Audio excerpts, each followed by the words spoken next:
ابن آدم کی اولاد میرے سامنے اس حالت میں حاضر ہو کہ اس نے گناہ زمین سے لے کر آسمان تک اس نے کیا ہے، زمین کی سے لے کر آسمان تک جتنی خلا ہے اس کے گناہوں کی وجہ سے پوری خلا بھری ہوئی ہے، لیکن اس حال میں میرے سامنے حاضر ہو لم یجعل لی ندا، کہ اس نے میرے ساتھ اگر شرک نہیں کیا ہے تو اللہ اپنے عزت و جاہ جلال کی قسم کھا کر کہتا ہے اس کے زمین و آسمان سے لے کر جتنے گناہ ہیں سب گناہوں کو میں معاف کر دوں گا۔ اعوذ باللہ من الشیطان الرجیم أعلم بما لبثوا له غيب السماوات والأرض أبصر به وأسمع ما لهم من دونه من ولي ولا يشرك في حكمه أحدا۔ إن الحمد لله نحمده ونستعينه ونستغفره ونعوذ بالله من شرور أنفسنا ومن سيئات أعمالنا، من يهده الله فلا مضل له ومن يضلله فلا هادي له، ونشهد أن لا إله إلا الله وحده لا شريك له، وأشهد أن محمدا عبده ورسوله أرسله بالحق بشيرا ونذيرا، أما بعد فإن خير الحديث كتاب الله وخير الهدي هدي محمد صلى الله عليه وسلم، وشر الأمور محدثاتها وكل محدثة بدعة وكل بدعة ضلالة وكل ضلالة في النار۔ اعوذ باللہ السمیع العلیم من الشیطان الرجیم، بسم اللہ الرحمن الرحیم۔ یا ایہا الناس اتقوا ربکم الذی خلقکم من نفس واحدۃ وخلق منها زوجها وبث منهما رجالا کثیرا ونساء واتقوا اللہ الذی تساءلون به والارحام ان اللہ کان علیکم رقیبا۔ یا ایہا الذین آمنوا اتقوا اللہ حق تقاته ولا تموتن الا وانتم مسلمون۔ یا ایہا الذین آمنوا اتقوا اللہ وقولوا قولا سدیدا یصلح لکم اعمالکم ویغفر لکم ذنوبکم ومن یطع اللہ ورسولہ فقد فاز فوزا عظیما۔ وقال اللہ تبارک وتعالی فی موضع آخر وعنده مفاتیح الغیب لا يعلمها الا هو ويعلم ما في البر والبحر وما تسقط من ورقة الا يعلمها ولا حبة في ظلمات الأرض ولا رطب ولا يابس إلا في كتاب مبين۔ وقال في موضع قل لا أقول لكم عندي خزائن الله ولا أعلم الغيب ولا أقول لكم إني ملك إن أتبع إلا ما يوحى إلي قل هل يستوي الأعمى والبصير أفلا تتفكرون۔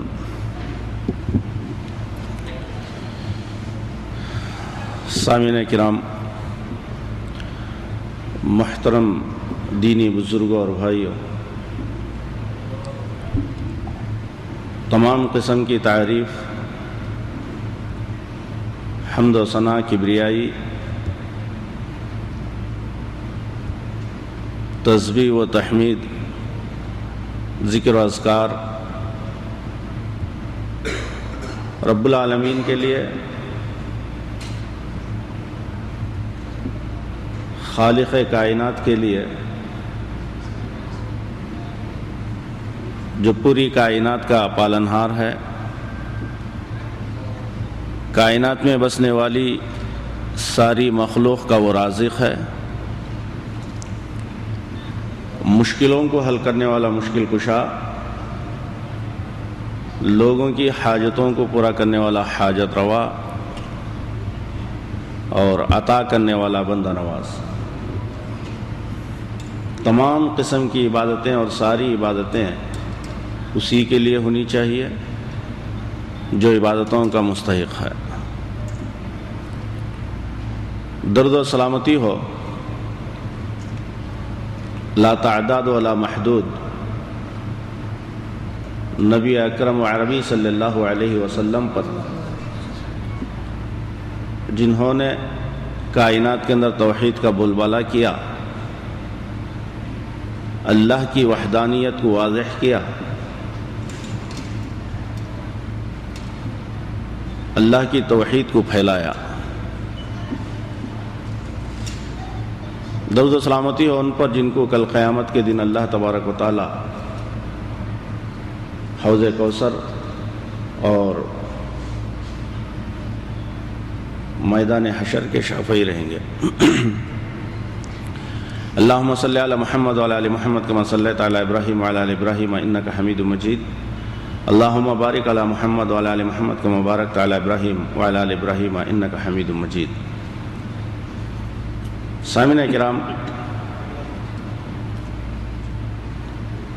انسان کو گمراہ کرنے کے لیے، اس کو غلط راستے پہ لگانے کے لیے،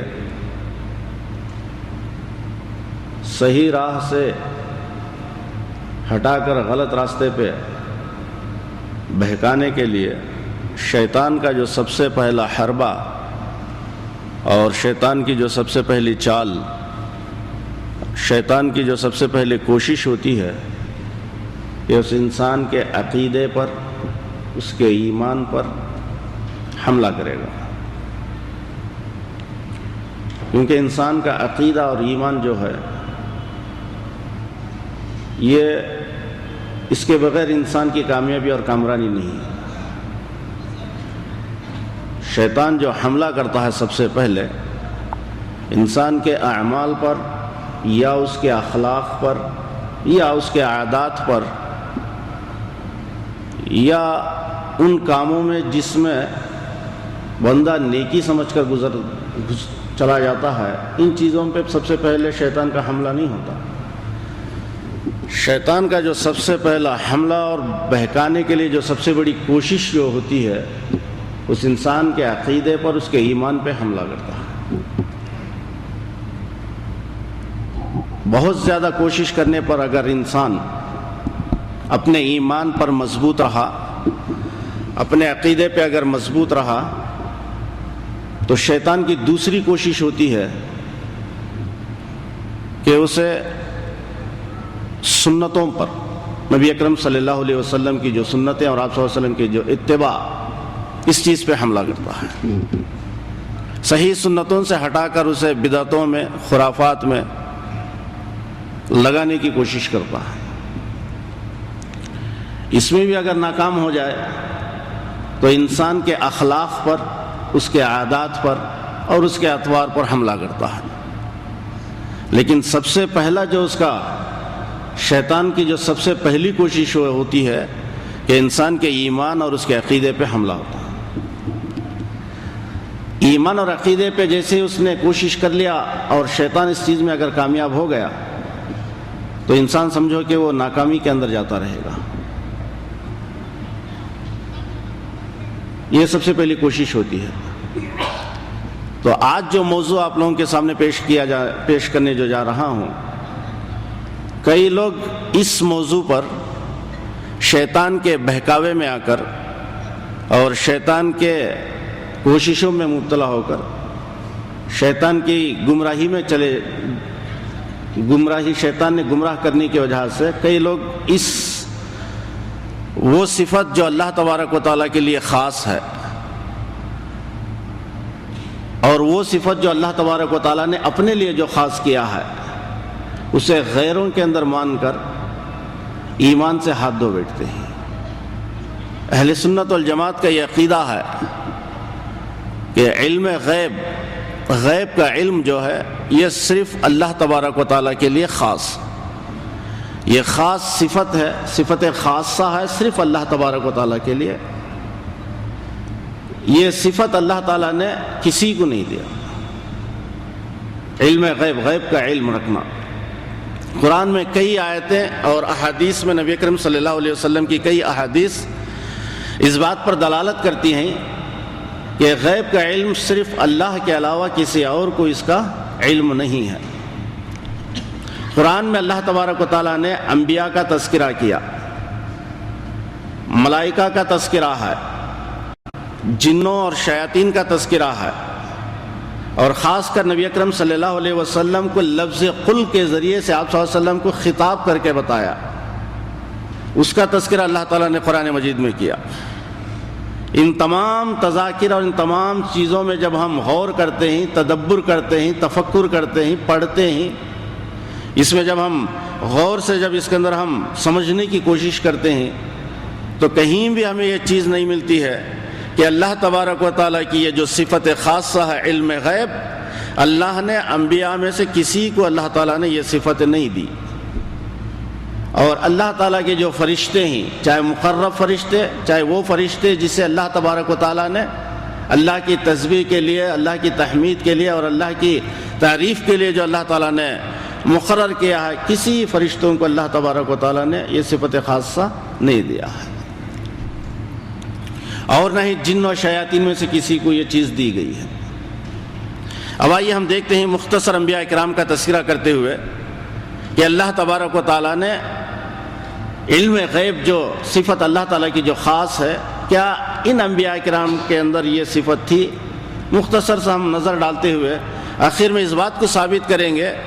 کہ علم غیب صرف اور صرف اللہ کے لیے خاص ہے. احادیث اور قرآن کی آیتوں کے ذریعے سے ہم اس بات کو ثابت کریں گے. آئیے سب سے پہلے آدم علیہ السلام. آدم علیہ السلام کو اللہ تبارک و تعالیٰ نے غیب کا علم نہیں دیا، کیونکہ آدم علیہ السلام اور حوا علیہ السلام کا اللہ تعالیٰ نے قرآن مجید میں مفصل طریقے سے اللہ نے تذکرہ کیا ہے کہ جنت میں جب دونوں کو اللہ تبارک و تعالیٰ نے داخل کیا اور یہ حکم دیا کہ جنت میں فلاں شجر کا پھل، فلاں درخت کا پھل تم مت کھاؤ. اللہ تعالیٰ نے آدم علیہ السلام اور حوا علیہ السلام کو اس بات کا حکم اللہ تعالیٰ نے دیا. اب ان دونوں کو غیب کا علم نہیں ہے کہ اگر غیب کا علم ان دونوں کو ہوتا تو درخت کا پھل کھانے کی وجہ سے اس کے بعد میں ہونے والا کیا ہے، اگر اس کا علم ہوتا تو وہ لوگ کبھی بھی درخت کے قریب نہیں جاتے اور پھل نہیں کھاتے. ان دونوں کو غیب کا علم نہیں تھا، لیکن شیطان کے بہکاوے کی وجہ سے آدم علیہ السلام نے غلطی سے اس درخت کا پھل کھا لیے، اور قرآن میں اللہ تعالیٰ نے تذکرہ جیسے ہی وہ درخت کا پھل آدم علیہ السلام اور حوا علیہ السلام جب کھائے ہیں تو ان کے جسم پر جو عزت کے جو کپڑے تھے وہ کپڑے ان سے ہٹ گئے، یعنی کہ کپڑے وہاں سے ان کے جسم سے نکل گئے. اب آدم علیہ السلام اس درخت کے پتوں کے ذریعے سے اپنی شرمگاہ اور اپنی عزت کو ڈھانپ رہے تھے. قرآن میں اللہ تعالیٰ نے اس کا تذکرہ کیا ہے. اب ہم یہ سوچیں کہ آدم علیہ السلام اور حوا علیہ السلام کو اللہ تبارک و تعالیٰ غیب کا علم اگر دیا ہوتا تو یہ درخت کے قریب نہیں جاتے اور نہ ہی درخت کا پھل یہ لوگ کھاتے. پھر اس کے بعد اللہ تبارک و تعالیٰ نے آدم علیہ السلام اور حوا علیہ السلام کو اس دنیا میں نازل کیا. پھر وہاں سے یہاں کی ایک نسل شروع ہوتی ہے. اب جیسے یہاں نازل کیا تو اللہ تعالیٰ نے اب اس غلطی کی معافی مانگنے کے لیے، اگر غیب کا علم ہوتا تو اس غیب کے علم کے ذریعے سے وہ کلمات جو اللہ تبارک و تعالیٰ نے آدم علیہ السلام کو سکھائے ہیں کہ ان کلمات کے ذریعے سے تم معافی مانگو، تمہارے وہ کلمات قبول کیے جائیں گے اور تمہاری معافی قبول کی جائے گی. اب اس کلمات کا آدم علیہ السلام کو علم نہیں تھا. اگر غیب کا علم ہوتا تو پہلے ہی ان کلمات کے ذریعے سے آدم علیہ السلام اللہ تبارک و تعالیٰ سے معافی مانگ لیتے. لیکن دنیا میں جب نازل کیا گیا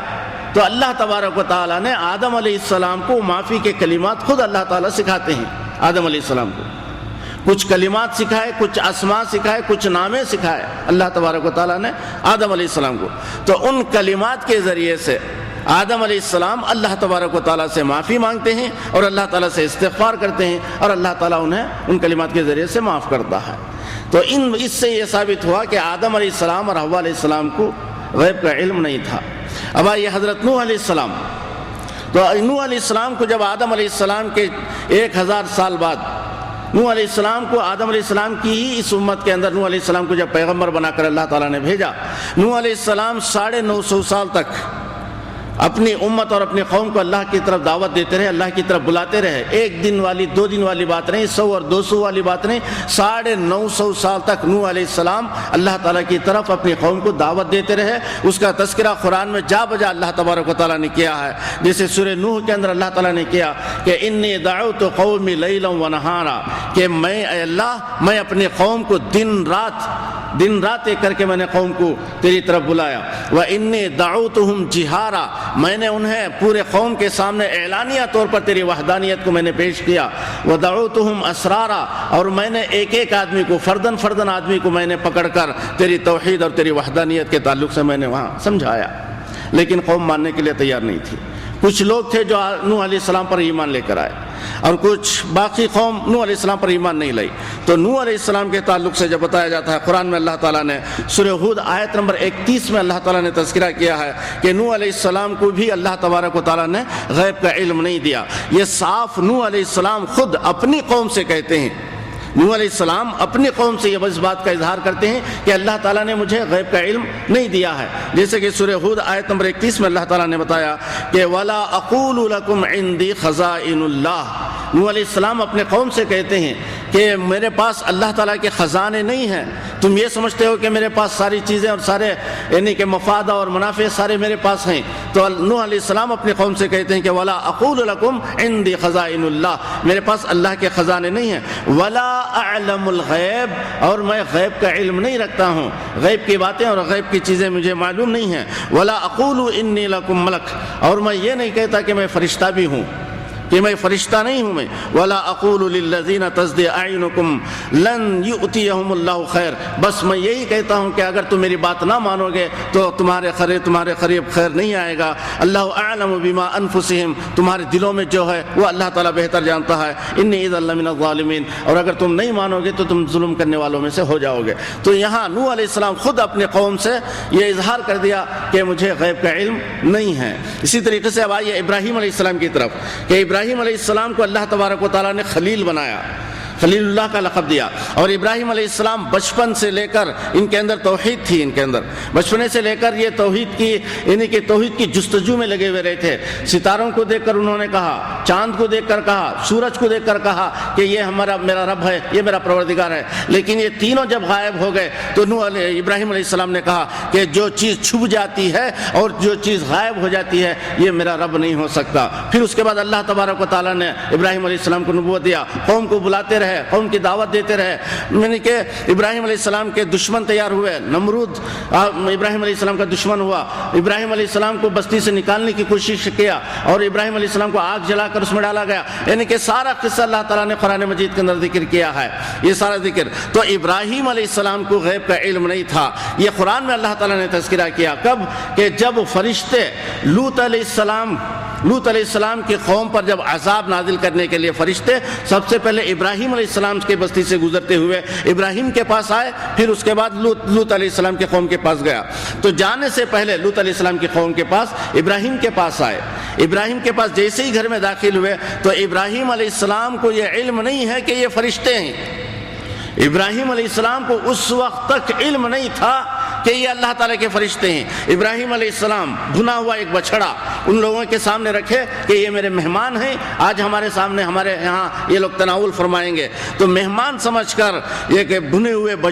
بچھڑے کو ابراہیم علیہ السلام ان فرشتوں کے سامنے رکھے۔ جب ان لوگوں کے ہاتھ کھانے کے لیے آگے نہیں بڑھتے ہیں تب وہ سمجھ گئے کہ ابراہیم علیہ السلام یہ انسان نہیں ہے بلکہ اللہ کے فرشتے ہیں۔ تو فرشتوں نے ابراہیم علیہ السلام کو جب وہاں اظہار کیا کہ ہم قوم لوط کا عذاب دینے کے لیے آئے ہیں، لیکن وہاں جانے سے پہلے ہمیں آپ کو یہ خوشخبری دینے کے لیے آئے ہیں کہ آپ کے ہاں ایک لڑکا ہونے والا ہے، آپ کے ہاں ایک لڑکا ہونے والا، یہ خوشخبری دینے کے لیے آئے ہیں۔ تو یہاں ابراہیم علیہ السلام کو جب تک فرشتے یعنی کہ یہ نہ بتا دیں کہ ہم اللہ تعالیٰ کے حکم سے یہاں قوم لوط کو عذاب دینے کے لیے آئے ہیں، اس وقت تک ابراہیم علیہ السلام کو اس بات کا علم نہیں تھا کہ یہ اللہ کے فرشتے ہیں۔ تو اسی طریقے سے عیسیٰ علیہ السلام کا، موسیٰ علیہ السلام کا، یعنی کہ ادریس علیہ السلام کا، عیسیٰ علیہ السلام کا، یونس علیہ السلام کا، سارے انبیاء کرام کا تذکرہ کرنے کے بعد اس بات کو واضح کیا اللہ تعالیٰ نے کہ کسی کو اللہ تبارک و تعالیٰ نے علم غیب عطا نہیں کیا، کسی کو اللہ تعالیٰ نے عطا نہیں کیا۔ اب آئیے، اب لوگ جو گمراہ ہوئے ہیں اللہ ماشاءاللہ جنہیں اللہ تعالیٰ نے ہدایت دیا ہے، اور کچھ لوگ اس چیز میں کہ نبی اکرم صلی اللہ علیہ وسلم کو غیب کا علم تھا، نبی اکرم صلی اللہ علیہ وسلم ما کان ما یکون کا علم تھا، جو کچھ ہو گیا ہے اس کے بارے میں آپ صلی اللہ علیہ وسلم کو جانکاری تھی، اور جو کچھ ہونے والا ہے اس کے بارے میں نبی اکرم صلی اللہ علیہ وسلم کو جانکاری تھی، اور آپ صلی اللہ علیہ وسلم کو غیب کی باتیں آپ صلی اللہ علیہ وسلم کو معلوم تھیں، اور جو یعنی کہ جو خبریں دیے ہیں یہ سب کا علم نبی اکرم صلی اللہ علیہ وسلم کو تھا۔ تو اس میں عام سے عام تو دور کی بات، عوام تو دور کی بات، اس میں بڑے بڑے مولوی اور ملا اس عقیدے کے اندر شریک ہیں کہ نبی اکرم صلی اللہ علیہ وسلم کو غیب کا علم تھا، نبی اکرم صلی اللہ علیہ وسلم کو غیب کی باتیں، آپ صلی اللہ علیہ وسلم غیب کی باتیں جانتی تھیں۔ عوام تو دور کی بات، اس میں بڑے بڑے مولوی اپنے آپ کو علامہ کہنے والے، اپنے آپ کو مولوی کہنے والے، اپنے آپ کو شیخ کہنے والے، ان چیزوں اس غلط عقیدے کے اندر ملوث ہیں، اور اس غلط عقیدے کو لوگوں کے سامنے پرچار کرتے ہیں اور لوگوں کے سامنے بتاتے ہیں کہ نبی اکرم صلی اللہ علیہ وسلم کو کو غیب کا علم تھا، اور آپ صلی اللہ علیہ وسلم کو یعنی کہ وہ احادیث لوگوں کے سامنے لاتے ہیں جس کا مطلب منمانی مطلب لوگوں کے سامنے بیان کر دیتے ہیں۔ ان لوگوں کے سامنے کیا یہ وہ لوگ یہ مولی یہ مولا جو لوگوں کو گمراہ کرنے کے لیے یہ ثابت کرتے ہیں کہ نبی اکرم صلی اللہ علیہ وسلم کو غیب کا علم تھا، تو کیا یہ لوگ سورہ نجم کی وہ آیت نمبر 3 اور 4 کو نہیں پڑھے جس میں خود اللہ تبارک و تعالیٰ نے یہ صاف طریقے سے واضح کر دیا، اللہ نے وما ينطق عن الهوى ان هو الا وحی یوحی، کہ نبی اپنی جانب سے کوئی بات نہیں کہتا ہے، وہی بات کہتا ہے جسے اللہ کی جانب سے وحی کی جاتی ہے۔ اور سورہ 29ویں پارے کی سورت میں اللہ تبارک و تعالیٰ نے انبیاء کے تعلق سے بتا دیا کہ ولو تقول علینا بعض الاقاویل لأخذنا منه بالیمین ثم لقطعنا منهم الوتین فما منکم من احد عنه حاجزین۔ اللہ نے اس آیت کے اندر واضح کر دیا کہ اگر کوئی بھی ہمارے دین شریعت کے اندر، ہمارے دین اسلام کے اندر اگر کوئی بھی اپنی منمانی باتوں کو اگر داخل کرے تو ہم ان کے شہرک کو پکڑ لیتے ہیں اور ان کے شہرک کو ہم کاٹ ڈالتے ہیں۔ دنیا میں کوئی بھی جب ہم ختم کرنے لگتے ہیں تو دنیا میں کوئی طاقت ان کو بچانے کے لیے نہیں آ سکتی۔ صاف طریقے سے اللہ تبارک و تعالیٰ نے واضح کر دیا، اور نبی اکرم صلی اللہ علیہ وسلم کو قل کے ذریعے سے اللہ تعالیٰ نے کہلوا دیا کہ نبی تم کہو، قل کہتے ہیں کہ اللہ تعالیٰ نبی سے یہ خطاب کرتا ہے کہ نبی تم لوگوں کے سامنے اس بات کو واضح کر دو۔ قل کے ذریعے سے اللہ تعالیٰ نے بتا دیا۔ یہ قرآن میں کئی آیتیں اللہ تبارک و تعالیٰ نے اس بات کا ذکر کیا ہے، اور خود نبی اکرم صلی اللہ علیہ وسلم کے قل کے ذریعے سے اللہ تعالیٰ نے اس بات کو واضح کیا کہ ہمیں غیب کا علم ہمارے پاس نہیں ہے۔ قرآن کہتا ہے کہ غیب کا علم نہیں ہے، اللہ تعالیٰ نبی اکرم صلی اللہ علیہ وسلم کے ذریعے سے کہلواتا ہے کہ غیب کا علم نہیں ہے، لیکن یہاں یہ لوگ جو غلط عقیدے کے اندر ملوث ہے کہتے ہیں کہ نبی اکرم صلی اللہ علیہ وسلم کو غیب کا علم ہے۔ نعوذ باللہ من ذالک۔ اب آئیے آیتوں کو ہم دیکھتے ہیں کہ اللہ تبارک و تعالیٰ نے کیسے اس بات کو واضح کیا ہے۔ پہلی بات اس کے اندر اللہ نے بتایا، آل عمران آیت نمبر 44 میں اللہ تعالیٰ نے بتایا ہے ذالک من انباء الغیب نوحیہ الیک، یہ ساری غیب کی باتیں ہیں، ہم تمہاری طرف وحی کرتے ہیں۔ نبی کریم صلی اللہ علیہ وسلم سے اللہ تعالیٰ خطاب کر رہا ہے کہ انبیاء کا جو تذکرہ قرآن میں اللہ تعالیٰ نے کیا ہے، یہ سارے انبیاء کا تذکرہ کرنے کے بعد اللہ تعالیٰ نبی اکرم صلی اللہ علیہ وسلم سے کہتا ہے کہ ذالک من انباء الغیب، یہ غیب کی باتیں تھیں، اس کا علم تمہیں نہیں تھا، ہم تمہیں بتا رہے ہیں۔ کس کے ذریعے سے؟ نوحیہ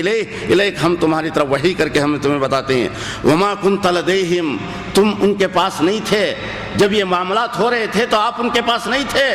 اب ما کانا ما یکون کا علم نبی کریم صلی اللہ علیہ وسلم کو کیسے ہوتا ہے، جبکہ اللہ تعالیٰ یہ کہہ رہا ہے کہ انبیاء کے اس وقت جب آپ سے پہلے جو انبیاء کرام آئے ان کے درمیان جو واقعات ہوئے ہیں اس وقت ان کے پاس تم موجود نہیں تھے۔ وما کنت لدیہم اذ یلقون اقلامہم ایہم یکفل مریم، جو مریم علیہ السلام کا تذکرہ ہوتا ہے وہاں، تو مریم کی کفالت کون کرے گا، یہ ساری چیزیں کون کریں گے، یہ باتیں جب چل رہی تھیں اس وقت تم وہاں موجود نہیں تھے۔ ذالک من انباء الغیب، ہم یہ غیب کی باتیں نوحیہ الیک، ہم تیری طرف وحی کر کے بتاتے ہیں۔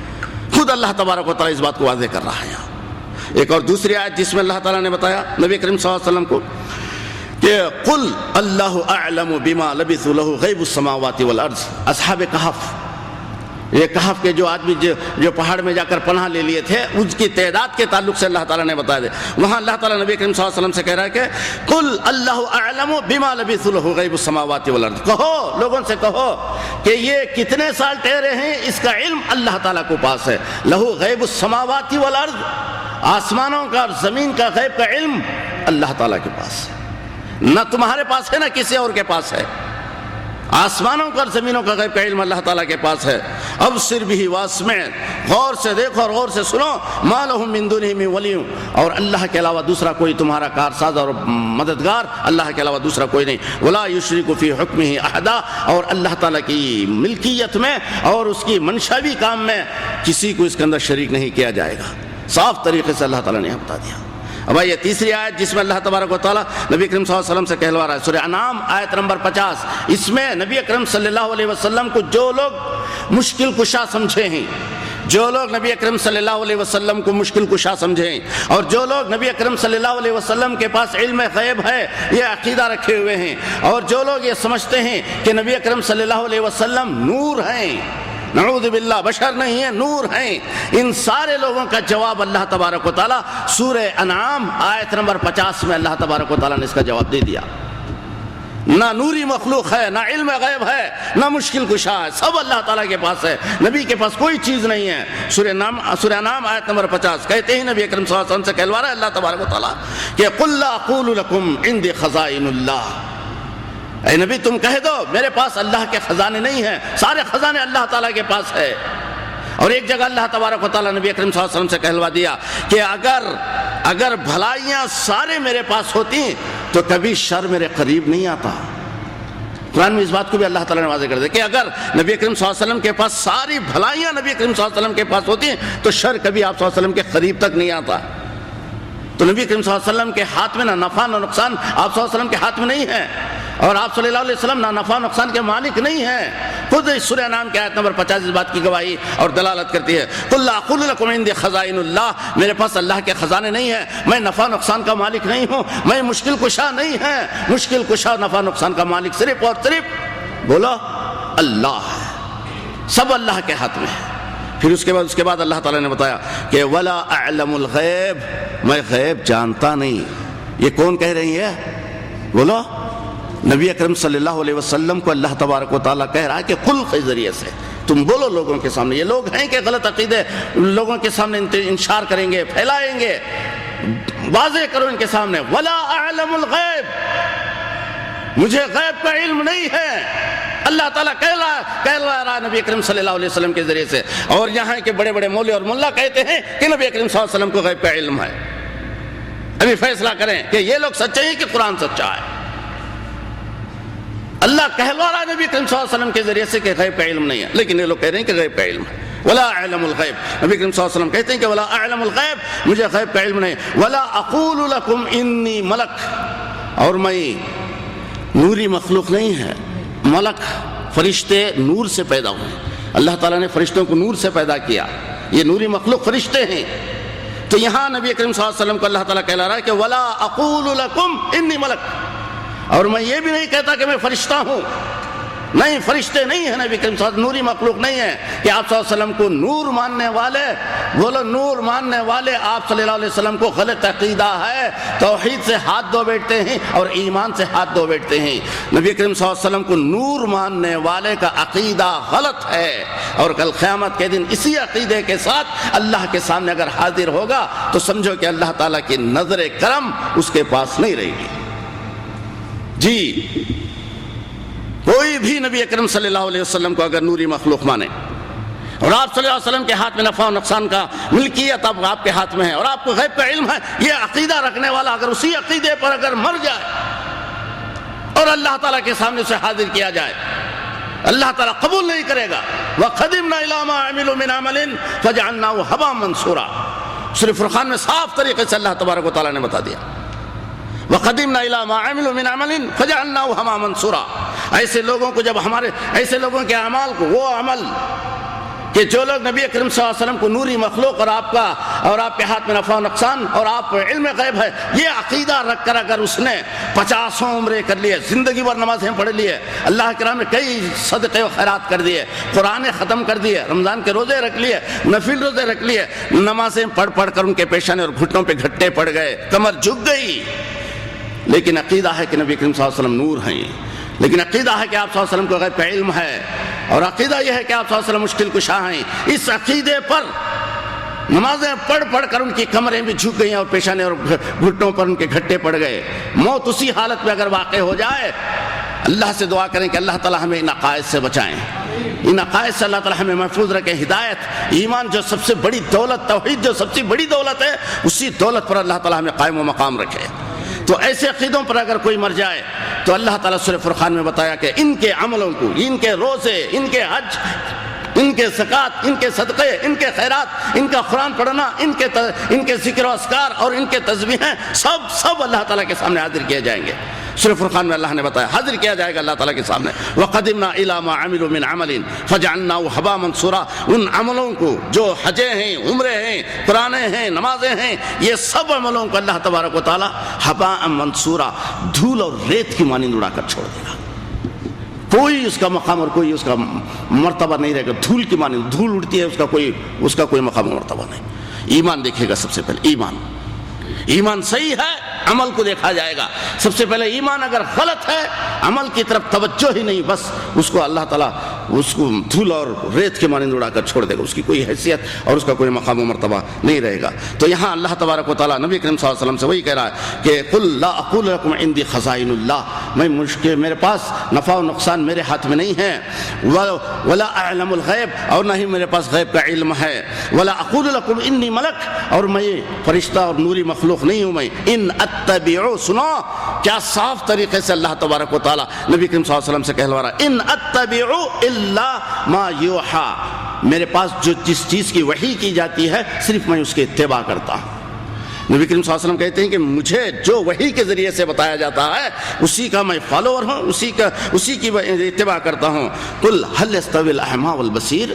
کیا وہ شخص جسے آنکھیں ہیں اور جو اندھا یہ دونوں برابر ہو سکتے ہیں؟ یہ دونوں برابر نہیں ہو سکتے، ایک نابینا اور ایک بینائی والا یہ دونوں برابر نہیں ہو سکتے۔ افلا تتفکرون، تم کیوں غور نہیں کرتے، کیوں سوچتے نہیں تم؟ پھر اس کے بعد دوسری آیت آئی ہے جس میں اللہ تبارک و تعالیٰ نے سورہ اعراف آیت نمبر 188 جس میں اللہ نے بتا دیا، قل، اے نبی کہو، لا املک لنفسی نفعا ولا ضرا، میں تمہاری تو دور کی بات، میں اپنے لیے نہ نفع نہ نقصان کا مالک ہوں۔ نبی کریم صلی اللہ علیہ وسلم سے اللہ کہہ رہا ہے کہ تم کہو کہ نہ میں اپنے لیے نفع نقصان کا مالک ہوں، الا ماشاء اللہ، جو اللہ تعالیٰ نے میرے تقدیر میں لکھا ہے۔ نفع میرے تقدیر میں لکھا ہے وہ مل کر رہے گی، اللہ کی منشا ہے۔ نقصان جو ملے گا یہ اللہ کی طرف سے یہ چیز مجھے ملے گی۔ ولو کنت اعلم الغیب، دیکھیے اللہ تعالیٰ کیا کہلوا رہا ہے نبی کریم صلی اللہ علیہ وسلم سے، وَلَوْ كُنْتُ أَعْلَمُ الْغَيْبِ، اگر میں غیب کا علم جانتا، غیب کا علم اگر میرے پاس ہوتا، لَاسْتَكْثَرْتُ مِنَ الْخَيْرِ وَمَا مَسَّنِيَ السُّوءُ، بھلائیاں سب میں لے لیتا اور شر میرے قریب تک نہیں آتا۔ اللہ اکبر، کتنا واضح طریقے سے اللہ تبارک و تعالیٰ نے بتا دیا کہ وَلَوْ كُنْتُ أَعْلَمُ الْغَيْبِ، اگر میں غیب جانتا، غیب کا علم میرے پاس ہوتا، لَاسْتَكْثَرْتُ مِنَ الْخَيْرِ، ساری بھلائیاں میں اکٹھا کر لیتا۔ ہاں فلاں چیز میں برائی ہے، مجھے پہلے ہی اگر پتہ ہو جائے وہ برائی کے قریب تک نہیں جاتا، برائیاں مجھ سے دور رہتی، شر مجھ سے دور رہ جائے گا، لیکن مجھے وہ علم نہیں دیا گیا۔ وَمَا مَسَّنِيَ السُّوءُ إِنْ أَنَا إِلَّا نَذِيرٌ وَبَشِيرٌ لِقَوْمٍ يُؤْمِنُونَ، بس میں لوگوں کو ڈرانے والا، عذاب الہی سے، عذاب قبر سے، عذاب جہنم سے، میں لوگوں کو ڈرانے والا، وہ بشیر اور جنت کی خوشخبری دینے والا ہوں میں ان لوگوں کے لیے جو اللہ تعالیٰ پر ایمان لاتے ہیں۔ یہی بات۔ پھر اس کے بعد اللہ تبارک و تعالیٰ نے سورہ یونس آیت نمبر 20 میں اللہ نے بتایا، وَيَقُولُونَ لَوْلَا أُنزِلَ عَلَيْهِ آیَةٌ، یہ لوگ کہتے ہیں کہ نبی کریم صلی اللہ علیہ وسلم جب مشرکین مکہ کو توحید کی طرف جب بلاتے رہے، دعوت دیتے رہے وہاں، تو مشرکین مکہ نے نبی کریم صلی اللہ علیہ وسلم سے کہا کہ تم یہ باتیں جو ہمارے سامنے پیش کرتے ہو یہ سب نئی چیزیں ہیں، نئی باتیں ہیں، نئی شریعت لے کر آئے اور نیا قانون اور نئی باتیں پیش کرتے ہو، کیوں ایسا کیوں نہ ہو جائے کہ اللہ تعالیٰ کوئی نشانی نازل کر دے، اللہ تعالیٰ کوئی چیز ہمیں آسمان سے اتار دے۔ اس طریقے سے فرمائشیں ہو رہی تھیں، تو وہاں کہا گیا، نبی کریم صلی اللہ علیہ وسلم کو کہا گیا کہ فَقُلْ، اے نبی کہو، یہ لوگ جو کہتے ہیں نا یہ ان کا جواب دو، فَقُلْ إِنَّمَا الْغَيْبُ للہ، غیب کا علم اللہ کے لیے ہے، فانتظروا انی معکم من المنتظرین، یہ تم عذاب جو طلب کرتے ہو کہ آسمان سے عذاب آ جائے، آسمان سے فلاں اللہ کی نشانی آ جائے، اگر تم سچے نبی ہو، اس طریقے سے نبی کریم صلی اللہ علیہ وسلم سے فرمائشیں ہو رہی تھیں، تو آپ صلی اللہ علیہ وسلم کو غیب کا علم نہیں تھا کہ اللہ کا عذاب کب آئے گا اور اللہ کی نشانیاں کب آئیں گی، جب تک اللہ تعالیٰ وحی کر کے نبی کریم صلی اللہ علیہ وسلم کو نہ بتا دے۔ تو یہاں اللہ تعالیٰ نے بتایا نبی کریم صلی اللہ علیہ وسلم سے کہ فقل، اے نبی کہو، انما الغیب للہ، غیب کا علم صرف اللہ تعالیٰ کے لیے ہے، فانتظروا، تم انتظار کرو، انی معکم منتظرون، اور میں بھی تمہارے ساتھ انتظار کرنے والا ہوں۔ اگر علم غیب ہوتا تو کوئی شخص انتظار نہیں کرتا وہاں کہ ہمیں پتہ ہی پہلے پتہ چل جائے تو وہاں سے جگہ خالی کر کے نکل جائے گا بندہ، تو انتظار اس وقت کیا جاتا ہے جب اس کے پاس غیب کا علم نہیں ہے۔ تو یہ ساری آیتیں اس بات پر دلالت کرتی ہیں کہ نبی اکرم صلی اللہ علیہ وسلم کو غیب کا علم نہیں تھا۔ آپ صلی اللہ علیہ وسلم کو اللہ تبارک یعنی کہ وہ صفت جو اللہ تعالیٰ کے لیے خاص ہے یہ نبی اکرم صلی اللہ علیہ وسلم کو نہیں دی گئی۔ اب آیتیں نا احادیث میں آئی ہے، احادیث میں نبی اکرم صلی اللہ علیہ وسلم کو وہ حدیثیں پیش کر کے بتا دیتے ہیں کہ نبی اکرم صلی اللہ علیہ وسلم کو غیب کا علم تھا۔ اگر آپ صلی اللہ علیہ وسلم کو غیب کا علم ہوتا تو اتنے زبردست واقعات نبی کریم صلی اللہ علیہ وسلم کی سیرت میں اور آپ کی حیات طیبہ میں اتنے زبردست واقعات ہوئے کہ جس میں رونگٹے کھڑے ہو جاتے ہیں، دل جس میں ہل جاتے ہیں، ایسے واقعات نبی کریم صلی اللہ علیہ وسلم کے کیا ان واقعات کو نبی کریم صلی اللہ علیہ وسلم نے جان بوجھ کے کروایا؟ نعوذ باللہ، ان معاملات کو نبی کریم صلی اللہ علیہ وسلم نے جان بوجھ کے کروایا، جہاں زبردست نبی کریم صلی اللہ علیہ وسلم کو نقصان پہنچا، جہاں خون بہا اور جہاں جانی نقصان ہوا، مالی نقصان ہوا، یہ سب نبی کریم صلی اللہ علیہ وسلم نے جان بوجھ کے کروایا ہے۔ اگر آپ صلی اللہ علیہ وسلم کو غیب کا علم ہوتا تو یہ کہاں سے یہ من گھڑت باتیں اور ذہن کی اپج والی باتیں لا کر اسلام کے اندر بتا دیتے ہیں اور کہہ دیتے ہیں کہ نبی کریم صلی اللہ علیہ وسلم کو غیب کا علم تھا اور آپ صلی اللہ علیہ وسلم کو یہ چیز تھی۔ نعوذ باللہ، اس عقیدے سے باز آ جانا چاہیے، یہ عقیدہ صحیح عقیدہ نہیں۔ اب آئیے حدیث کی طرف دیکھیں گے ہم، جس میں نبی کریم صلی اللہ علیہ وسلم کو غیب کا علم نہیں تھا، خود احادیث کے ذریعے سے۔ حضرت ابو ہریرہ رضی اللہ تعالیٰ عنہ کی ایک حدیث، ابو ہریرہ رضی اللہ تعالیٰ عنہ بیان کرتے ہیں کہ خیبر کے موقع پر، جنگ خیبر جب جہاں ہوئی نا، اس موقع پر ایک یہودیہ نبی کریم صلی اللہ علیہ وسلم کو جو بکری کے کھر میں اور بکری کے گوشت میں جو زہر ملا کر نبی کریم صلی اللہ علیہ وسلم کو جو دعوت دے دی تھی، اور آپ صلی اللہ علیہ وسلم نے اس کو تناول فرما لیا تھا۔ اب سنیے آیت حدیث کس طریقے سے ہے۔ ابو ہریرہ رضی اللہ عنہ کہتے ہیں کہ قال کان رسول اللہ صلی اللہ علیہ وسلم اقبل الہدیہ ولا يقبل الصدقہ، نبی کریم صلی اللہ علیہ وسلم ہدیوں کو قبول کرتے تھے، صدقے کو آپ صلی اللہ علیہ وسلم قبول نہیں کرتے تھے۔ زاد فحدثت له یہودیہ بخیبر شاۃ مسلیۃ سمتھا، تو خیبر کے موقع پر ایک یہودی عورت نے نبی کریم صلی اللہ علیہ وسلم کو دعوت دی، اور اس نے کیا کیا کہ شاطن مسلیتن سمتھا، ایک بکری کا ایک کھر گوشت جس میں زہر آلودہ ہے، وہ زہر اس میں ملا کر نبی کریم صلی اللہ علیہ وسلم کے سامنے رکھ دیا۔ فَأَكَلَ رسول اللہ صلی اللہ علیہ وسلم منہا، اس سے آپ صلی اللہ علیہ وسلم نے تھوڑی چیز، آپ صلی اللہ علیہ وسلم نے تھوڑا گوشت اس سے کھا لیے۔ وَأَكَلَ الْقَوْمُ، اور آپ صلی اللہ علیہ وسلم کے ساتھ جو صحابہ تھے وہ صحابہ بھی اس گوشت کو کھائے۔ فقال، نبی کریم صلی اللہ علیہ وسلم نے کہا کہ ارفعوا ایدیکم، تم اپنے ہاتھیں دسترخوان سے اٹھا لو، تم وہاں سے اٹھ جاؤ، ارفعوا ایدیکم، تم اپنے ہاتھوں، فإنہا اخبرتنی انہا مسمومہ، مجھے ابھی ابھی خبر دی گئی ہے کہ یہ زہر آلودہ ہے۔ فإنہا اخبرتنی، مجھے اب خبر دی گئی، فإنہا مسمومہ، کہ اس کے اندر یہ زہر آلودہ ہے، زہر ملایا گیا ہے۔ کیا نبی اکرم صلی اللہ علیہ وسلم کو اگر غیب کا علم ہوتا تو کیا جان بوجھ کے نبی کریم صلی اللہ علیہ وسلم وہ چیز کھاتے جس میں زہر ملایا گیا ہے؟ پھر اس کے بعد فمات بشر بن البراء بن عازب، بشر بن البراء بن معرور الانصاری، تو اس گوشت کھانے کی وجہ سے بشر بن برا بن معرور انصاری صحابی تھے، اسی وقت ان کا انتقال ہو گیا، فوراً اسی وقت ان کا انتقال ہو گیا۔ فارسل الی الیہودیہ، اس یہودیہ کو نبی کریم صلی اللہ علیہ وسلم بلا بھیجے۔ اس کے بعد پوچھا کہ ما حملک علی الذی صنعت، کس وجہ سے کام تم نے کیا؟ پوچھا نبی کریم صلی اللہ علیہ وسلم نے اس یہودیہ عورت کو بلا کر کہ تمہیں کس وجہ سے یہ کام تم نے کی، کیوں یہ زہر ملا کر ہمیں دعوت دی ہے، کیوں یہ زہر ملا کر گوشت ہمارے سامنے پیش کیا گیا؟ یہ آپ صلی اللہ علیہ وسلم نے ان سے پوچھا۔ قالت، کہتی ہے، ان کنت نبیا لم یضرک الذی صنعت، اگر آپ سچے نبی ہوتے تو یہ جو میں نے زہر ملا کر اگر آپ کھا لیتے تو آپ کو کچھ نقصان نہیں ہوتا، اگر آپ سچے نبی ہوتے۔ اس کا کہنا یہودیہ کا۔ پھر اس کے بعد وَإِن كُنْتَ مَلِكًا أَرَحْتُ النَّاسَ مِنْكَ، اور اگر تو بادشاہ ہوتا، کھا کے اگر مر جاتا تو لوگوں کو میں آرام، یعنی کہ تجھ سے لوگوں کو میں سکون میں رہنے دیتی۔ یہودیہ تھی۔ تو اس کے بعد فَأَمَرَ بِهَا رسول اللہ صلی اللہ علیہ وسلم فَقُتِلَتْ، نبی کریم صلی اللہ علیہ وسلم نے اسے قصاص کے،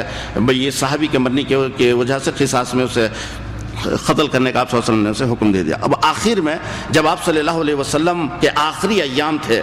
مرض کی حالت میں آپ صلی اللہ علیہ وسلم جب تھے، آخری ایام جب آپ کے اس دنیا سے رخصت ہونے کے جو ایام جب قریب تھے، اس وقت بیماری کی حالت میں جب تھے نا، جو گوشت نبی کریم صلی اللہ علیہ وسلم جو کھائے تھے خیبر کے موقع پر، اس کا اثر جسم میں آپ صلی اللہ علیہ وسلم کا باقی تھا۔ تو نبی کریم صلی اللہ علیہ وسلم کہتے ہیں ثم قال فی وجعه الذی مات فیہ، تو نبی کریم صلی اللہ علیہ وسلم کہتے ہیں، میں عائشہ رضی اللہ تعالیٰ عنہ سے، کہ عائشہ میرے جسم میں وہ ایک نس جو مجھے کاٹے جا رہی ہے، جس کی وجہ سے مجھے تکلیف ہوتی ہے، یہ اس دن کا گوشت جو میں نے کھایا خیبر کے موقع پر، اس کی تکلیف آج مجھے محسوس کر رہا ہوں میں، جس کی وجہ سے میری نسیں کٹ رہی ہیں، جس کی وجہ سے میری یعنی کہ تکلیف ہو رہی ہے، اس کے وہ نبی کریم صلی اللہ علیہ وسلم نے وہاں وہ بات بتائی ہے۔ یہ حدیث ہمیں ملے گی ابو داؤد کے اندر۔ تو دیکھیے اس کے اندر کہ نبی اکرم صلی اللہ علیہ وسلم کو گوشت یعنی کہ زہر آلود گوشت نبی اکرم صلی اللہ علیہ وسلم کو پیش کیا گیا، لیکن آپ صلی اللہ علیہ وسلم کو اس کی خبر نہیں تھی۔ تو اس کی خبر ہوتی تو آپ صلی اللہ علیہ وسلم اسے لیتے، کھاتے، چکتے اور صحابہ کو کھانے دیتے، کسی کو نہیں کرتے تھے، لیکن نبی کریم صلی اللہ علیہ وسلم کو اس کا علم نہیں تھا۔ اب آئیے دوسری حدیث جسے مسند امام احمد بن حنبل کی مسند میں ہے کہ النبی صلی اللہ علیہ وسلم بینما ہوا جالس فی مجلس، ایک مرتبہ نبی کریم صلی اللہ علیہ وسلم ہمارے ساتھ بیٹھے ہوئے تھے، ہمارے ساتھ آپ صلی اللہ علیہ وسلم بیٹھ کر مشورہ ہو رہا تھا، فی اصحاب جاءہ جبرائیل علیہ السلام، نبی کریم صلی اللہ علیہ وسلم کے پاس جبرائیل آئے، فی غیر صورتہ، ان کی اصلی شکل میں نہیں، ایک شکل ان کی دوسرے صورت کے اندر آئے تھے، یحسبہ رجلا من المسلمین، نبی کریم صلی اللہ علیہ وسلم جبرائیل علیہ السلام کو ایک مسلمان صحابی سمجھ رہے تھے۔ اب جبرائیل آئے، نبی کریم صلی اللہ علیہ وسلم سے بیٹھے، بات چیتیں ہوئے، سب ہوئی، آپ صلی اللہ علیہ وسلم وہاں سے اٹھ کر جب جاتے ہیں تو اس وقت تک نبی کریم صلی اللہ علیہ وسلم کو پتہ نہیں ہے جب تک انہیں اللہ کے ذریعے سے معلوم نہ کر دیا گیا ہو۔ یحسبہ انہ رجلا من المسلمین، نبی کریم صلی اللہ علیہ وسلم جبرائیل علیہ السلام کو مسلمانوں میں سے ایک مسلمان صحابی سمجھتے تھے۔ اگر غیب کا علم ہوتا تو نبی کریم صلی اللہ علیہ وسلم جانتے نہیں تھے کہ یہ جبرائیل ہے۔ اب آئیے دوسری جگہ نبی کریم صلی اللہ علیہ وسلم خود کہتے ہیں، دیکھیے سنن نسائی کے اندر لا والذی بعث محمدا بالحق ہدی و بشیرا، اس ذات کی قسم جس نے محمد کو حق کے ساتھ بھیجا، ہدایت اور ڈرانے والا اور خوشخبری دینے والا دے کر بھیجا ہے۔ ما کنت باعلم به من رجل منکم، میں اس وقت تک جانتا نہیں تھا کہ تمہارے پاس جو آدمی آتا ہے یہ جبرائیل ہے، میں جانتا نہیں تھا۔ وَأَنَّهُ جبرائیل علیہ السلام نزل فی صورت دحیہ کلب، یہ جب دحیہ کلبی کی صورت میں، ایک صحابی ہے جو خوبصورت رہتے تھے، دحیہ کلبی ہے، تو ان کی صورت میں آیا کرتے تھے۔ ایک مرتبہ نبی کریم صلی اللہ علیہ وسلم پتہ لگائے کہ دحیہ کلبی کی صورت میں آئے تھے، آپ صلی اللہ علیہ وسلم سے بیٹھے اور مشورہ کیے، تو نبی کریم صلی اللہ علیہ وسلم نے دوسرے صحابہ سے کہا کہ دحیہ کلبی دیکھو کہاں ہے، تو انہیں خبر دی گئی، نبی کریم صلی اللہ علیہ وسلم بتایا گیا کہ دحیہ کلبی تو تجارت پہ گئے ہوئے ہیں، لیکن وہ تجارت پہ گئے ہوئے ہیں، یہاں ایک دحیہ کلبی نبی کریم صلی اللہ علیہ وسلم کے پاس، تو یہاں جبرائیل علیہ السلام دحیہ کلبی کی شکل میں نبی کریم صلی اللہ علیہ وسلم کے پاس آئے، تو نبی کریم صلی اللہ علیہ وسلم خود کہتے ہیں ما کنت باعلم بھی، اس کا مجھے علم نہیں تھا کہ جب تک میں یہ آدمی کون ہے یہ مجھے معلوم نہیں تھا کہ جب تک کہ مجھے دحیہ کلبی کے تعلق سے نہیں بتا دیا گیا کہ جبرائیل علیہ السلام دحیہ کلبی کی شکل میں نبی کریم صلی اللہ علیہ وسلم کے پاس آیا کرتے تھے۔ اب آئیے قرآن میں ایک آیت، نبی کریم صلی اللہ علیہ وسلم اللہ تبارک و تعالیٰ سے دعا کرتے ہیں، کیا دعا؟ کہ ربی زدنی علما، ربی زدنی علما، نبی کریم صلی اللہ علیہ وسلم کو اللہ تبارک و تعالیٰ نے کہا کہ تم یہ دعا کرو، ہم تمہیں علم زیادہ دیں گے۔ اگر کسی کو غیب کا علم ہوتا، کسی کے پاس اگر غیب کا علم ہوتا، جو چیز ہو گیا ہے یا ہونے والی ہے اس کی خبریں اگر ہوتی، تو وہ کبھی علم کے تعلق سے دعا نہیں کرتا، کیونکہ سارا علم اس کے پاس ہے، تو پھر علم کی دعا کرنے کی کیا ضرورت ہے؟ تو قرآن میں اللہ تبارک و تعالیٰ نے نبی کریم صلی اللہ علیہ وسلم کو بتایا کہ تم اس طریقے سے دعا کرو، کس طریقے سے؟ کہ ربی زدنی علما، اے اللہ مجھے اور زیادہ علم عطا کر۔ یہ نبی کریم صلی اللہ علیہ وسلم کو اللہ تعالیٰ کہہ رہا ہے کہ تم علم مانگو، ہم علم عطا کریں گے۔ اور جس کے پاس اگر غیب کا علم ہوتا تو کوئی بندہ اس طریقے سے علم کی دعا نہیں کرتا۔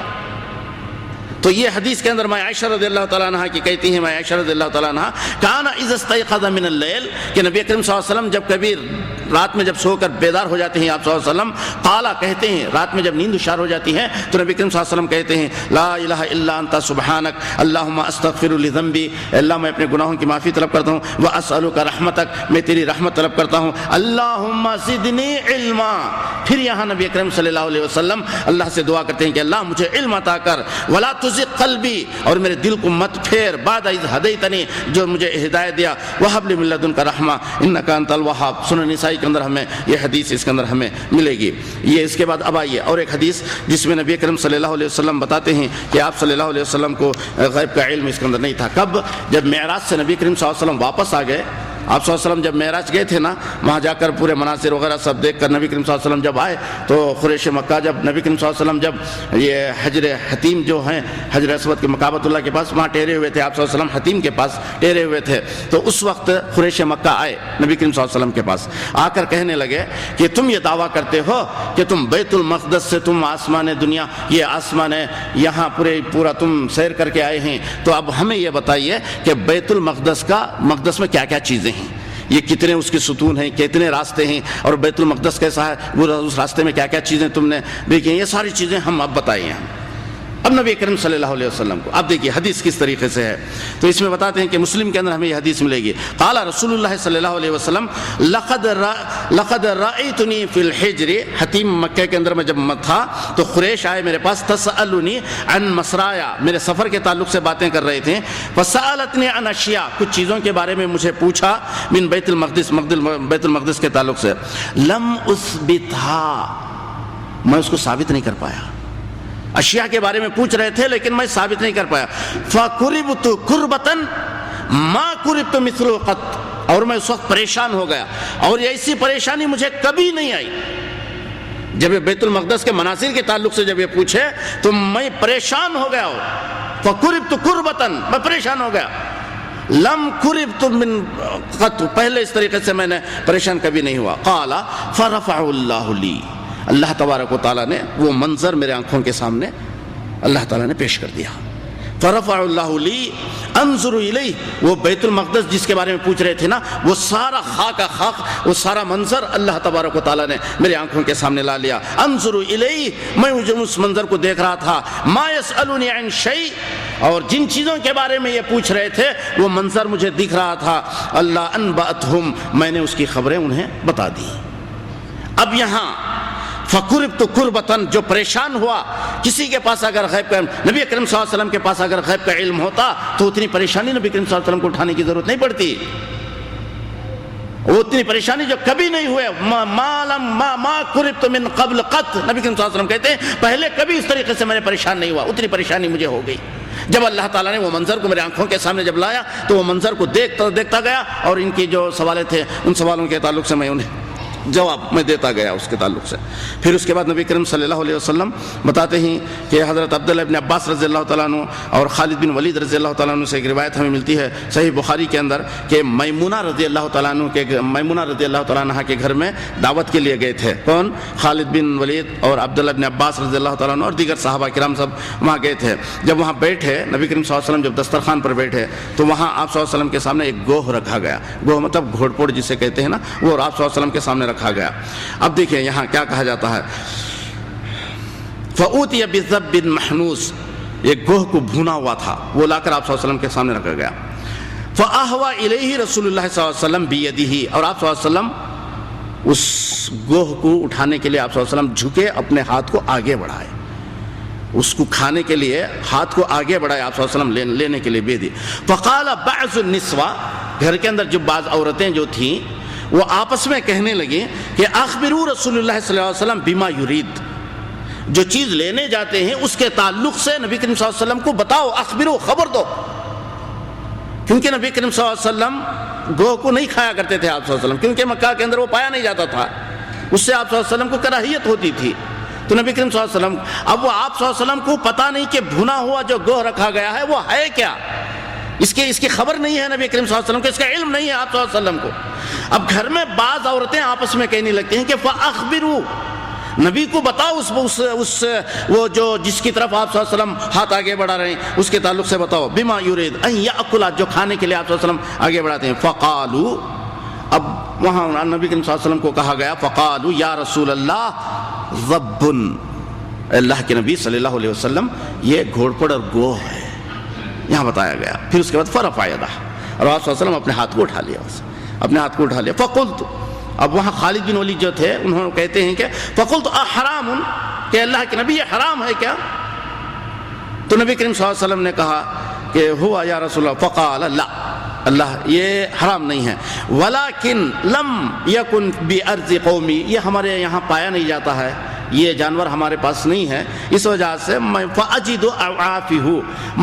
میں اپنے لیے ایک کراہیت محسوس کرتا ہوں۔ قال خالد فاجرتہ، میں نے اس کو چھین لیا وہاں سے، یعنی کہ کھینچ کے میں نے وہاں سے اپنی طرف لے لیا اسے، لے کر فاکلتہ ورسول اللہ صلی اللہ علیہ وسلم ینظر، میں اس چیز کو کھا لیا اور نبی کریم صلی اللہ علیہ وسلم دیکھتے رہے، یعنی کہ آپ صلی اللہ علیہ وسلم خاموش تھے، تو یعنی کہ وہ چیز جائز ہے، حلال ہے۔ اب اس حدیث کے اندر ہمیں کیا بتایا جاتی ہے کہ فقال النسوہ، عورتیں آپس میں جب کہنے لگیں کہ اخبروہ، کہ نبی کریم صلی اللہ علیہ وسلم کو اس کی خبر دو، کہ آپ صلی اللہ علیہ وسلم کو اس جانور کے تعلق سے علم نہیں تھا، معلوم نہیں تھا، اخبروہ، تم اسے خبر دو تاکہ آپ صلی اللہ علیہ وسلم اس چیز سے باز آ جائیں، کیونکہ آپ صلی اللہ علیہ وسلم اس چیز کو نہیں کھایا کرتے تھے۔ تو آپ کو خبر دی گئی، بتایا گیا کہ وہ جو ہے یہ گروہ اور گھوڑ پھوڑ ہے، اس وجہ سے نبی کریم صلی اللہ علیہ وسلم فرفع یدا، اپنے ہاتھوں کو آپ صلی اللہ علیہ وسلم نے وہاں سے ہٹا لیے اور وہاں سے آپ اپنے ہاتھ اٹھا لیے وہاں سے۔ تو اس حدیث سے بھی ہمیں یہ پتہ چلا کہ نبی کریم صلی اللہ علیہ وسلم کو وہاں غیب کا علم نہیں تھا۔ پھر اس کے بعد آئی ایک زبردست حدیث اما عائشہ رضی اللہ تعالیٰ عنہ کی، میں عائشہ رضی اللہ تعالیٰ عنہ زبردست حدیث جس میں کیا بیان کرتے ہیں، ان عائشہ رضی اللہ عنہ قالت من حدثک ان محمد صلی اللہ علیہ وسلم رأى ربہ فقد کذب، کوئی شخص یہ بیان کرے کہ نبی اکرم صلی اللہ علیہ وسلم معراج میں جب گئے ہیں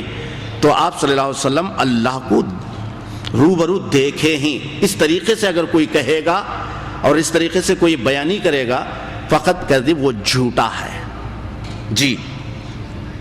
میں عائشہ کہتی ہیں کہ نبی اکرم صلی اللہ علیہ وسلم کے بارے میں اگر کوئی یہ کہے کہ نبی اکرم صلی اللہ علیہ وسلم نے اللہ کو دیکھا ہے فقط کذب، وہ جھوٹ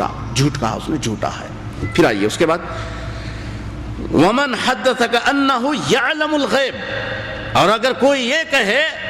کہ نبی اکرم صلی اللہ علیہ وسلم کو غیب کا علم ہے فقط کذب، وہ بھی جھوٹا ہے، اس نے بھی جھوٹ کہا، وہ بھی جھوٹا ہے۔ فہو یقول،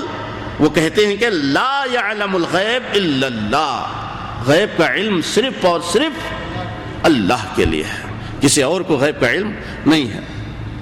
یہ صحیح بخاری کے اندر ہمیں یہ حدیث ملے گی۔ میں عائشہ نے صاف بتا دیا کہ جو نبی اکرم صلی اللہ علیہ وسلم کو غیب کا علم ہے کہے وہ جھوٹا ہے۔ اب اس حدیث کی روشنی میں جتنے اپنے آپ کو علامہ اور مولوی ملا قسم کے جو لوگ کہتے ہیں کہ نبی کریم صلی اللہ علیہ وسلم کو غیب کا علم ہے، سب جھوٹے۔ جو نبی کریم صلی اللہ علیہ وسلم کو کہتے ہیں کہ آپ صلی اللہ علیہ وسلم کو غیب کا علم ہے، سب جھوٹ بولتے ہیں، یہ نبی کریم صلی اللہ علیہ وسلم کو اس کا غیب کا علم نہیں تھا۔ یہ دیکھیے اب کئی احادیث اس میں بتائی جاتی ہیں کہ جس میں نبی کریم صلی اللہ علیہ وسلم کو بتایا گیا۔ ایک مرتبہ اس کے اندر بتایا جاتا ہے کہ آپ صلی اللہ علیہ وسلم انہی کے جب آپ صلی اللہ علیہ وسلم آخری ایام میں تھے، مرض کی حالت میں تھے، جب آپ اس دنیا سے رخصت ہونے کے جو آخری ایام تھے، اس وقت نبی کریم صلی اللہ علیہ وسلم میں عائشہ رضی اللہ تعالیٰ عنہ سے پوچھتے ہیں کہ اصل الناس، کیا لوگوں نے نماز پڑھی ہے، کیا لوگ نماز پڑھ چکے ہیں؟ اب پوچھا جاتا ہے، نبی کریم صلی اللہ علیہ وسلم پوچھتے ہیں، نبی عائشہ سے پوچھا جاتا ہے کہ اصل الناس، کیا لوگوں نے نماز پڑھ لیا؟ تو نبی کریم صلی اللہ علیہ وسلم کو اگر غیب کا علم ہوتا تو آپ صلی اللہ علیہ وسلم میں عائشہ سے نہیں پوچھتے اصل الناس کہ لوگ نماز پڑھ چکے ہیں، یہ سوال نہیں کرتے نبی کریم صلی اللہ علیہ وسلم۔ چار مرتبہ آپ صلی اللہ علیہ وسلم نے پہلے پوچھا، میں عائشہ نے کہا کہ نہیں، لوگ آپ کا انتظار کرتے ہیں۔ پھر آپ صلی اللہ علیہ وسلم نے میں عائشہ سے کہا کہ میرے لیے ٹب میں پانی کا انتظام کرو، مجھے کچھ غسل۔ آپ صلی اللہ علیہ وسلم پانی کا انتظام کیا، غسل کیا۔ آپ صلی اللہ علیہ وسلم جیسے اٹھے بے ہوشی اور غشی کھا کر گر گئے۔ پھر اس کے بعد دوبارہ اٹھے، اصل الناس پوچھا کہ لوگوں نے نماز پڑھی ہے، تو میں عائشہ نے کہا کہ نہیں، لوگ آپ کا انتظار کرتے ہیں۔ 2 مرتبہ، 3 مرتبہ، چوتھی مرتبہ جب پہلی مرتبہ غشی آئی، دوسری مرتبہ غشی آئی، تیسری مرتبہ غشی آئی، چوتھی مرتبہ جب پوچھا نبی کریم صلی اللہ علیہ وسلم نے اصل الناس، کیا لوگ نماز پڑھ چکے ہیں؟ تو بتایا گیا کہ نہیں، لوگ آپ کا انتظار کر رہے ہیں۔ تو چوتھی مرتبہ پہ نبی کریم صلی اللہ علیہ وسلم نے حضرت ابو بکر سے کہا کہ کہو ابو بکر سے کہ لوگوں کی امامت کرے۔ اگر نبی کریم صلی اللہ علیہ وسلم کو غیب کا علم اگر ہوتا تو میں عائشہ سے یہ بار بار نہیں پوچھتے کہ اصل الناس، اصل الناس، اصل الناس، یہ سوال نہیں آتا وہاں۔ ایک مرتبہ نبی کریم صلی اللہ علیہ وسلم نماز پڑھ رہے تھے، آپ صلی اللہ علیہ وسلم کو آ کر بتایا گیا کہ جبرائیل نے آ کر ان کے بتایا کہ آپ کے جوتے میں گندگی لگی، آپ جوتا اتار دیجئے۔ نماز کی حالت میں آپ صلی اللہ علیہ وسلم نے جوتا اتار دیا، وہاں پیچھے سے سارے صحابہ کرام جوتا اتار دیے۔ تو اب یہاں جوتا اتارنے سے پہلے نبی کریم صلی اللہ علیہ وسلم کو اگر غیب کا علم ہوتا تو نماز شروع کرنے سے پہلے ہی اپنے جوتے اتار لیتے کہ جس میں گندگی ہے اور جس میں پلیدگی لگی ہے یہ اتار کے پہلے آپ صلی اللہ علیہ وسلم آ کر ٹھہرتے۔ نماز کے دوران میں کیوں اتارے؟ کہ جب تک آپ صلی اللہ علیہ وسلم جوتے نہیں اتارے اس وقت تک آپ کو اس کی بات کا علم نہیں تھا، خبر نہیں تھی۔ جبرائیل نے آ کر بتایا کہ تمہارے چپل کے اندر اس طرح کی گندگی لگی ہے، آپ اپنے جوتے اتار لیجئے، تو جوتے وہاں سے اتار لیے۔ تو یہ ان احادیث سے یہ اس بات کا پتہ چلتا ہے کہ نبی کریم صلی اللہ علیہ وسلم کو اس کا غیب کا علم نہیں تھا۔ آئیے کچھ واقعات کی طرف ہم چلتے ہیں کہ ان واقعات میں کیا نبی کریم صلی اللہ علیہ وسلم نے جان بوجھ کے واقعات کروائے ہیں کہ چند لوگ آئے نبی کریم صلی اللہ علیہ وسلم کے پاس آ کر کہا کہ ہمارے قوم کے لوگ اسلام لائے ہوئے ہیں اور نئے مسلمان ہیں، انہیں قرآن پڑھانے کے لیے، قرآن کی تعلیم دینے کے لیے، تجوید سکھانے کے لیے، قرآن ان کو سکھانے کے لیے ہمیں کچھ حفاظ چاہیے۔ تو نبی کریم صلی اللہ علیہ وسلم نے زبردست قاری اور قراء حافظ قرآن 70 صحابہ کو نبی کریم صلی اللہ علیہ وسلم نے ان کے ذریعے سے ان کو دے کر بھیجا کہ جاؤ ان کے قوم کے لوگ جو ایمان لیا ہیں انہیں قرآن پڑھنا اور انہیں قرآن کی تعلیم دو، ان کو قرآن سکھاؤ۔ یہاں 70 صحابہ کچھ زبردست قرات والے قراء حافظ قرآن کے 70 صحابہ کرام کو نبی کریم صلی اللہ علیہ وسلم نے دے کر بھیجا۔ راستے میں جب گئے تو رات کے اندھیرے میں دھوکے سے انہوں نے وہ جو آئے تھے یہ منافقین، یہ اس طریقے سے رات کے اندھیرے میں دھوکے سے ان کو حملہ کر کے 70 کے 70 کو وہاں حفاظوں کو شہید کر دیا۔ تو کیا ہم یہ پوچھنا چاہتے ہیں کیا نبی کریم صلی اللہ علیہ وسلم کو غیب کا علم ہوتا تو آپ صلی اللہ علیہ وسلم ان 70 صحابہ کو بھیجتے؟ اور اگر ان لوگوں کے دعوے کے اعتبار سے جو لوگ کہتے ہیں کہ نبی کریم صلی اللہ علیہ وسلم کو غیب کا علم تھا، تو کیا جان بوجھ کے نبی کریم صلی اللہ علیہ وسلم نے 70 صحابہ کو اس طریقے سے شہید کروایا؟ بولو، یہ سراسر نبی کریم صلی اللہ علیہ وسلم پہ ایک تہمت اور ایک جھوٹ ہو جاتا ہے کہ نبی کریم صلی اللہ علیہ وسلم کو غیب کا علم تھا۔ اور جنگ احد کتنی بڑی اس کے اندر معرکہ، جنگ احد کا معرکہ ہوا۔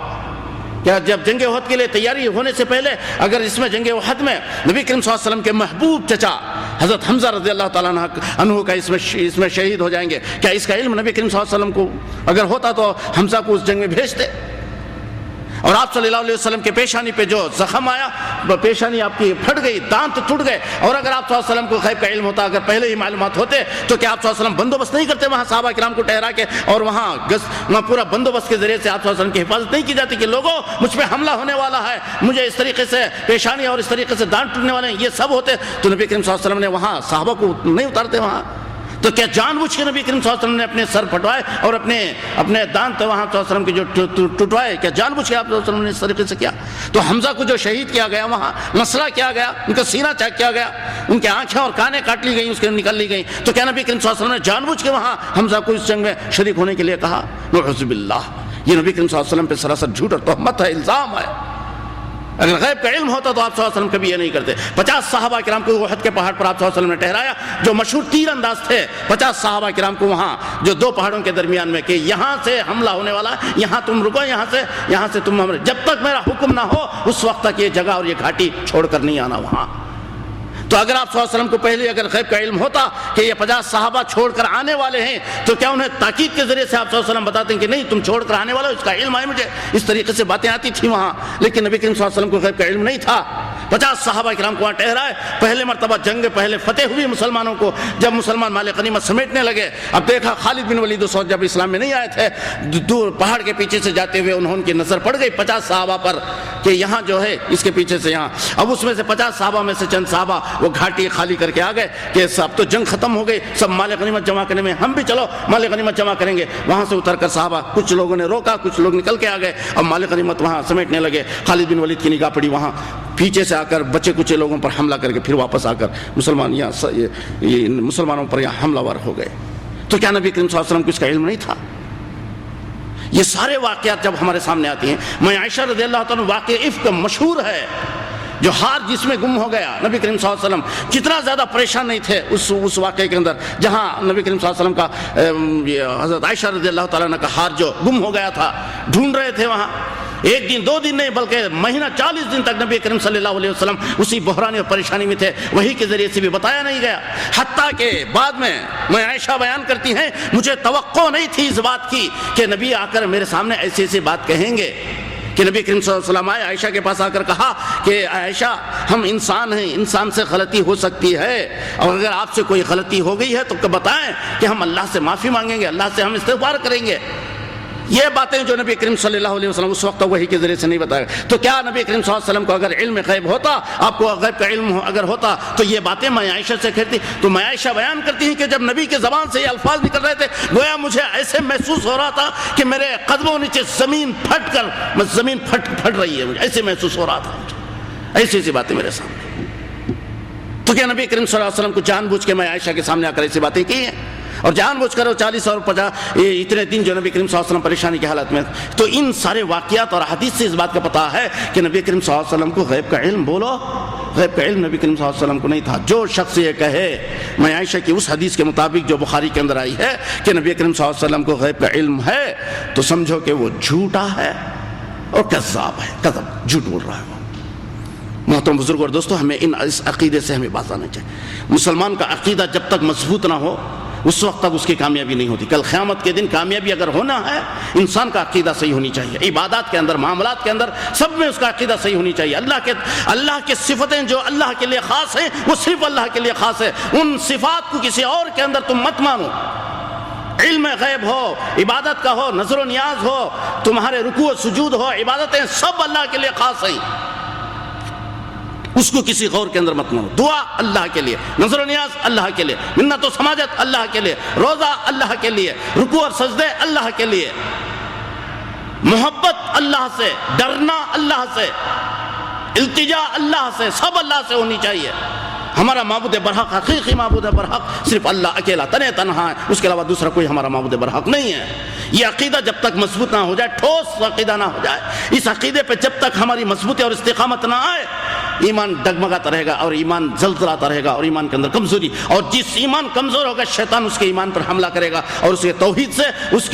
کے عقیدے اور اس کے ایمان سے اسے وہاں سے دور کرنے اور بھٹکانے کی کوشش کرے گا. اور جو بھٹک جائے گا سمجھو کہ اسی عقیدے پر اگر اس کی موت واقع ہو جائے تو کل قیامت کے دن فقط اللہ تعالیٰ نے قرآن مجید کے اندر فقط حرم اللہ علیہم الجنہ، اللہ تعالیٰ نے ایسے مشرکوں پر، اس طریقے کے عقیدے رکھنے والوں پر قرآن میں صاف طریقے سے اللہ نے بتا دیا کہ ایسے لوگوں پر اللہ تعالیٰ نے جنت کو حرام کر دیا. جی ایسے عقیدے والے جو کل قیامت کے دن اللہ تعالیٰ کے سامنے پیش کیے جائیں گے، جو مشرک ہیں، کافر ہیں، فقد حرم اللہ علیہم الجنہ، جنت کو اللہ تعالیٰ ان لوگوں پر حرام کر دیا، جہنم کے اندر اللہ تعالیٰ داخل کر دے گا.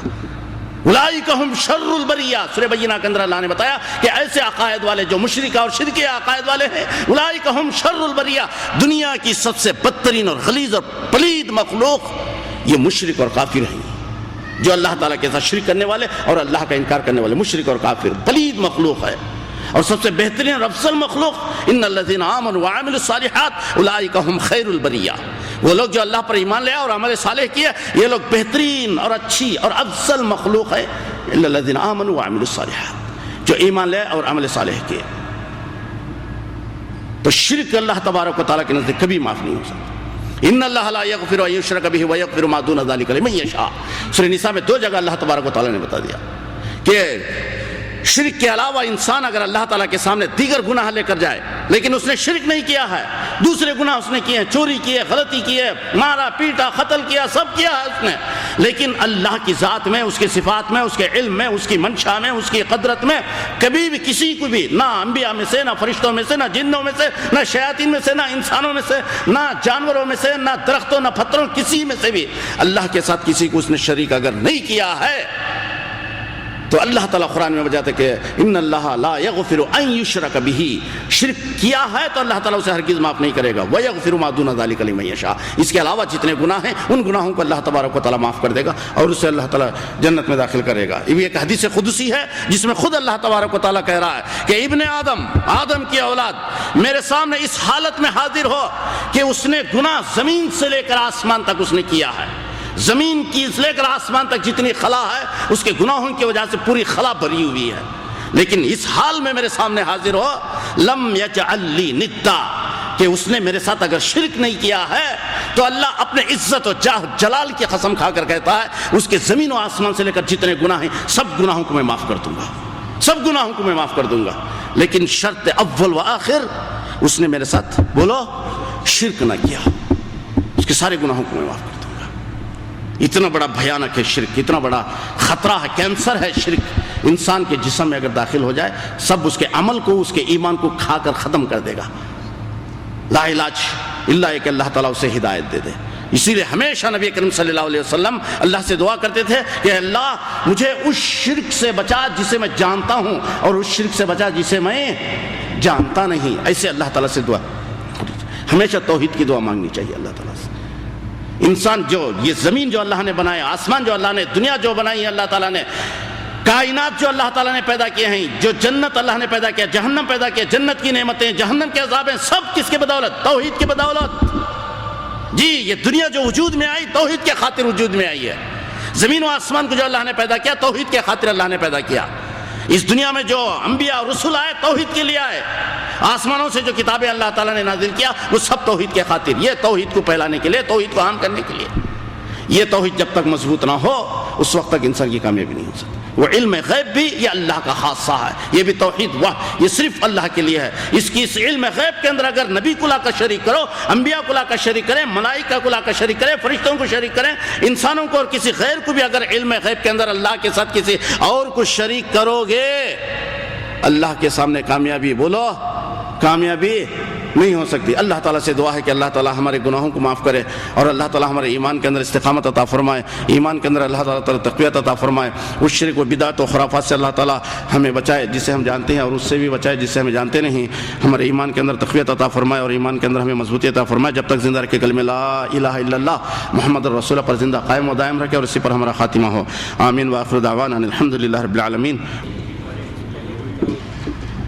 لغوی معنی یہ ہے وحد یوحد، سے لغوی معنی یہ نکلتا ہے کہ اکیلا، واحد کہتے ہیں اکیلا۔ توحید کو اصطلاحی اور شرعی معنی کے اندر لیتے ہیں کہ ہوا افراد اللہ فی ذاتہ و صفاتہ و خلقہ، کہ اللہ کو اکیلا ماننا اس کی ذات میں، اس کے صفات میں، اس کے علم میں اور اس کی خلقت میں۔ یہ توحید کی تعریف۔